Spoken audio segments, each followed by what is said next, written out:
At dahil weekend na naman, alamin na natin na magiging panahon sa mga susunod na oras mula sa aming kasamang si April Enerio live mula sa Pag-asa DOST. April, magandang hapon sa iyo. Magandang hapon din sa iyo, Habiba. Meron tayong improved weather sa Mindanao, fair weather sa May Visayas at ilang pagulan sa May Luzon. Kaya sa mga susunod na oras, unahin natin dito sa May Luzon, nakakaapekto po ang northeast monsoon o amihan sa hilaga at gitnang bahagi ng Luzon. Kaya asahan po ang may hinang pagulan sa mga rehiyon ng Ilocos, Cordillera, Cagayan Valley, gitnang Luzon, pati maging sa Metro Manila. Habang ang natitirang bahagi naman sa kasama na ang Visayas at Mindanao ay makaranas po ng bahagya hanggang sa maulap na kalangitan. Ibig sabihin meron po tayong fair weather lamang sa possible thunderstorms usually sa hapon o gabi. Ayon sa Pag-asa, wala pa rin inaasahang bagyong magbabanta sa ating area of responsibility today and this weekend. Longest night sa Pilipinas, kailan nga ba natin yan mararanasan? Alamin sa aming pagbabalik.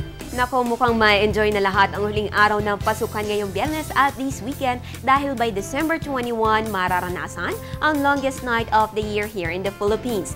Bukas, lulubog ang araw, 5:32 ng hapon at sisikat muli sa Linggo, alas 6:16 ng umaga. O yan ay bumibilang na 12 hours at 44 minutes of nighttime. Ayon sa Pag-asa, maaasahan na ang talaga namang mahahabang oras ng gabi at malamig na panahon.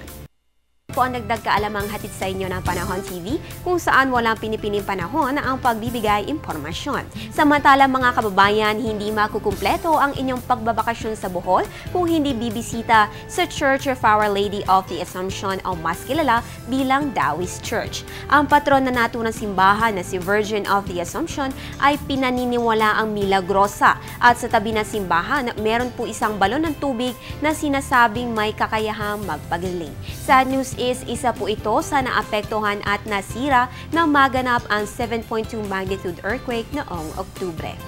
Para naman sa ating simbang gabi forecast dito sa May Luzon, asahan po ang maulap na panahon na may mga pag-ulan na hindi naman ganong kalakasan. Dito po yan sa Metro Manila, Tuguegarao, Lawag, Baguio at sa SBMA Olongapo. Asahan naman ang possible thunderstorms sa May Tagaytay, Legazpi at Puerto Princesa.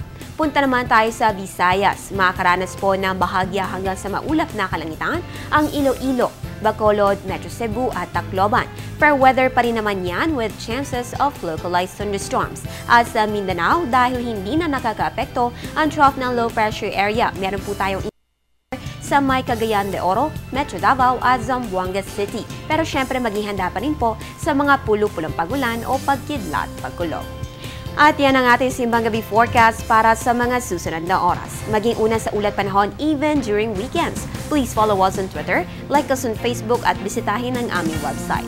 At yan ang pinakahuling balita mula dito sa Pag-asa DOST. Ako po ang inyong weather girl April Enerio para sa Telebisyon ng Bayan. Balik sa iyo, Habiba, at happy weekend. Maraming salamat sa iyo, April.